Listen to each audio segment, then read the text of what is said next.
యేసుప్రభు వారి యొక్క పుట్టుక, యేసుప్రభు వారి యొక్క జననము ఒక మనిషికి కాదు, ఒక కుటుంబానికి కాదు, ఒక కులానికి కాదు, ఒక దేశానికి కాదు, ఒక మతానికి కాదు, ఈ భూమి మీద అంటే ఆకాశం కింద సూర్యుని కింద ఉన్న మనుషులందరికీ సంతోషకరమైన సువార్తమానం. ఈ మాట మనిషిగా మేము చెప్పిన మాట కాదు, ఒక దేవదూత చెప్పిన మాట.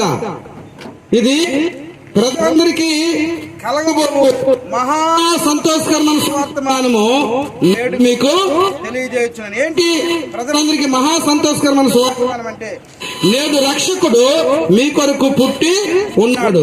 ఈ లోకములు ఎంతో మంది పుట్టారు, పోయారు, కానీ నేను ప్రకటిస్తున్నా, యేసుక్రీస్తు పుట్టి ఉన్నాడు. ప్రేమైన దేవుని బిడ్డలారా, మేము ప్రకటిస్తున్న దేవుడు ఉన్నవాడు. కాబట్టి ఏ ఒక్కరూ ఆయనకి ప్రభువా నాకు సహాయం చేయని నీ నోరు తెరిచిన అడిగితే ఖచ్చితంగా ఆయన నీకు సహాయము చేస్తాడు. నా పాపాన్ని క్షమించమని నువ్వు అడిగితే నీ పాపాన్ని క్షమిస్తాడు. నా దరిద్రాన్ని తొలగించమని నువ్వు అడిగితే ఆయన దరిద్రాన్ని తొలగిస్తాడు. అందుకంటాడు, అడుగుడి మీకు ఇవ్వబడును అని చెప్పే ఏకైక వ్యక్తి సృష్టిలో యేసు ప్రభువు. స్తోత్రం కలుగును గాక.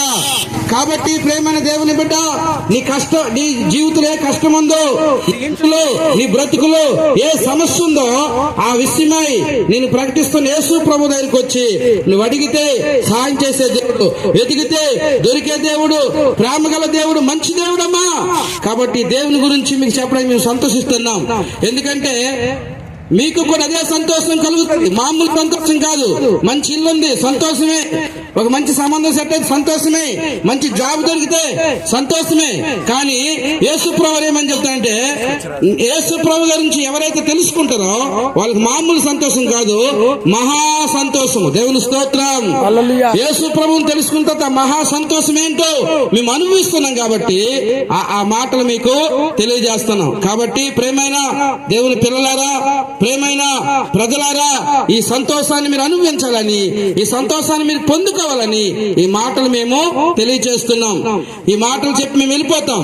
ఆ సంతోషం మీరు, మీ కుటుంబాలు, మీ పిల్లలు అనుభవించి దేవుని రాజ్యములో ఏమండి మోక్షములో పరలోకములో ఉండాలని మీకు ఈ మాటల్ని తెలియజేస్తున్నాం. కాబట్టి పిల్లలు ఎక్కువ చెప్పడానికి సమయం లేదు. ప్రేమైన వారులారా, యేసు ప్రభువారు మీలున్న దుఃఖం తీసుకొని మీకు సంతోషం ఇచ్చే దేవుడు. యేసు ప్రభువారు నీలో కష్టం తీసుకొని నీకు సుఖం ఇచ్చే దేవుడు. యేసు ప్రభువారు నీలో మరణం తీసుకొని జీవం ఇచ్చే దేవుడు. యేసు ప్రభువారు నీలున్న దుఃఖం తీసుకుని ఆనందం ఇచ్చే దేవుడు. యేసు ప్రభువారు ఏమంటారు తెలుసా? ప్రయాసపడి భారం మోసుకుంటున్నా సమస్త జనులారా నా యొద్దకు రండి అన్నాడు. ఎందుకో తెలుసా? నీ భారం ఏదైనా ఆయన తీసివేయడానికి రెడీగా ఉన్నాడు. నీ కష్టం ఏదైనా ఆయన తొలగించడానికి రెడీగా ఉన్నాడు. అంత మాత్రమే కాదు, ఈ రోజు నువ్వు కన్ను మూసిస్తే నిన్ను పరలోకానికి, మోక్షానికి, స్వర్గానికి, వైకుంఠానికి నడిపించడానికి నేను ప్రకటిస్తున్న యేసు ప్రభువారు మార్గమైన దేవుడు, జీవమైన దేవుడు, సత్యమైన దేవుడు, మంచి దేవుడు. ఆ మంచి దేవుడు నేను తెలుసుకొని ఆ మాటలు మీకు ప్రకటిస్తున్నాం. మనం కూరగాయల మార్కెట్కి వెళ్తే ఏమండి, కూరగాయల పండుగ ఎన్నో ఆలోచిస్తాం. మంచి కూరగాయలు కొంటాం, మంచి పళ్ళు, మంచి టమాటా పళ్ళు, మంచి వంకాయలు, మంచి కూరలే తీసుకుంటాం తప్ప పుచ్చిపోయినవి, ఓడిపోయినవి, ఏమంటే పాడైపోయినవి ఫ్రీగిస్తామని మాకు వద్దంటాం. అలాగే ఒక కూరగాయకే నువ్వు అంత మంచిగా ఆలోచిస్తే నువ్వు ఆరాధిస్తుండగా నువ్వు పూజిస్తున్న దేవుడు ఎంత మంచోడు ఆలోచించు. ఆ దేవుడు ఎవరో తెలుసండి? నేను ప్రకటిస్తున్న యేసుక్రీస్తు చాలా మంచి దేవుడు, చాలా మంచి దేవుడు, మహిమ గల దేవుడు, ప్రేమ గల దేవుడు, మాట్లాడే దేవుడు, ప్రేమించే దేవుడు, నీ కొరకు రక్తం కార్చిన దేవుడు, నీ కొరకు ప్రాణం పెట్టిన దేవుడు, నీకు భూలోకానికి దిగి వచ్చిన దేవుడు. అంత గొప్ప దేవుడిని మేము ప్రకటిస్తున్నాం. ఆయనే మహాదేవుడు. ఆయన పాపం లేదని, ఆయనలో ఏ చెడుతనం లేదని, ఆయనలో ఏ కపటం లేదని ఆయన ప్రకటించిన సవాల్ విసిరాడు. నాలో పాపం ఉందని మీరు ఎవరైనా స్థాపించగల సవాల్ విసిరాడు. అంత మాత్రమే కాదు, మానవుల పాపములు తీసివేయడానికి ఆయన ప్రత్యక్షమైన బైబిల్లో రాయబడ్డది. అంత మాత్రమే కాదు పిల్లరా, ఇదిగో లోక పాపములు మోసుకొని పోవచ్చున్న దేవుని గొర్రెపిల్లని వాక్యంలో రాయబడ్డది.